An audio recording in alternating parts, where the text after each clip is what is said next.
things just seem to happen for us. Click, click, click. Just keeps going.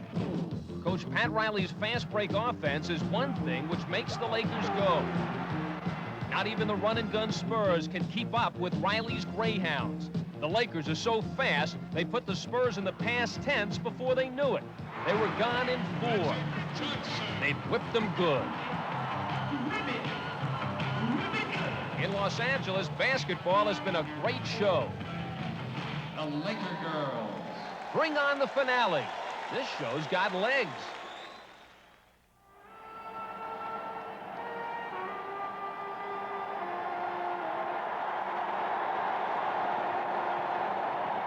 Only Grover Washington's gentle anthem refrain could restrain the pressurized spectrum, for this series promises to be explosive.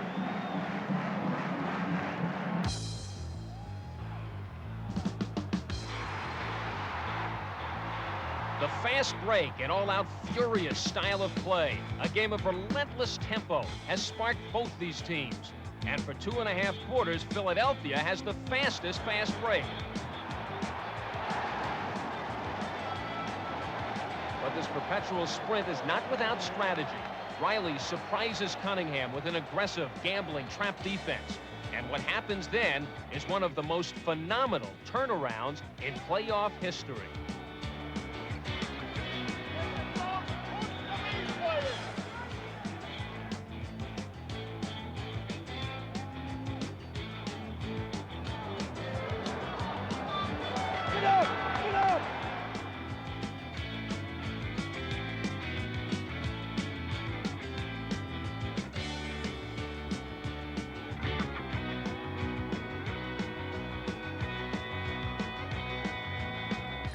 In just 10 minutes, the Lakers run off a 40-9 scoring blitz. The spectrum is stunned by the awesome LA offense. But Cunningham knows it's their trap defense that's done the damage. It's a defense he thinks is illegal. And if the Sixers are to salvage a split in Philly, he knows he must prove it. Robert Perry's hit me on top. Well, I think he brought Game 2 is going to be a long one for referee Darryl Garrettson. That's because he's the pivotal figure in this sideline strategy battle going on between Riley and Cunningham. Cunningham has got to stop LA from playing its trap defense quite so enthusiastically. That's where Garrettson comes in. Billy must convince Darryl that what the Lakers are doing is illegal. I do know the rule. That is not. You can call it anything you like. It's legal. Hey, I'm going to tell you that right now. Watch me. Watch me. I'm going to be in charge of you. I know what it is. What are you yelling at? But the line between persuasion and provocation is a fine one. So if he can't talk Darryl into it, he'll show him. By bringing Bobby and Caldwell-Jones outside offensively, Cunningham forces LA to play his team man-to-man.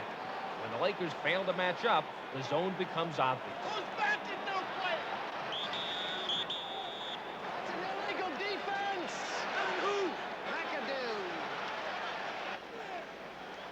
After that, the Lakers play their traps much less aggressively, and Cunningham's strategy helps Philly maintain a modest advantage. But a margin like this is never comfortable in the NBA, especially against Riley's Greyhounds. And when a small Lakers spurt cuts the margin to 8 and starts looking like Game 1's ominous avalanche, it is, as they say in the NBA, winning time. And when it's winning time, Philly looks to one person. With a game on the line, Julius Erving takes this rebound coast to coast, sparking Philly to 6 unanswered points. Dr. J is capable of winning basketball games all by himself. And tonight, as he's done time after time, Erving takes Philly's fate in his own hands, and he delivers LA its first playoff loss. The cheers do not stop for the rest of the game, as Philly expresses its thanks for the efforts of this team, this man, and this man as well. He'd had a great game, too.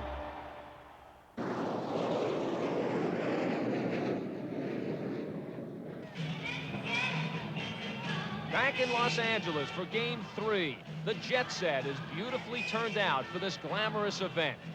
So many beautiful faces might distract another man, but not Pat Riley. Not after the loss in Game 2. Now it's his move, his turn to make some adjustments. We had some minor adjustments that we made on defense, but it was most of all directing our energies at the area that I think is the most important in this series, and that's the rebounding department.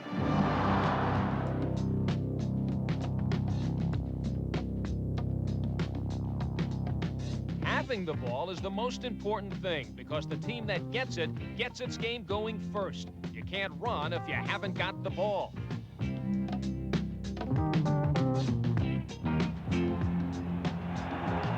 That's what makes rebounding so important, and that's why these men do what they have to get the ball. On the boards is where the game is won. Under the boards is where the game is toughest. This is where basketball really becomes a contact sport. It's no place for the player unschooled in its methods. The subtle shove given at the proper moment, or the not-so-subtle blow from the arms and elbows as bodies crash together. People can get hurt. This is the kind of physical sacrifice it takes to get the ball. With unsung Laker forward Kurt Rambis providing the muscle. And Norm Nixon, the speed. He has 21 points in the second half. The Sixers never get closer than 15. But the stat sheet doesn't tell the whole story of this contest. There's no place for effort in the box score. And if Norm Nixon had the big numbers tonight, he could not have done it without the efforts of men like Kurt Rambis. Because to win this game, you had to win the battle of the boards. If championship play requires the physical intensity of Game 3, it also demands the mental concentration this figure's Game 4 performance exemplifies. I find that if I try to keep an emotional level that is consistent and balanced and use my brain rather than my emotions, it benefits my game better. That kind of emotional discipline has made this intensely serious competitor the game's most dominating player for 13 seasons. Kareem Abdul-Jabbar may not single-handedly carry his team to the playoffs every season as he once did, but when this master of the skyhook gets to his spot, he is virtually unstoppable. In Game 4, Kareem's 21 points, combined with the hot hand of another cool performer, Jamal Wilkes, gives the Lakers another victory. Philly, down 3-1, is in a hole no team in championship play has ever climbed out of.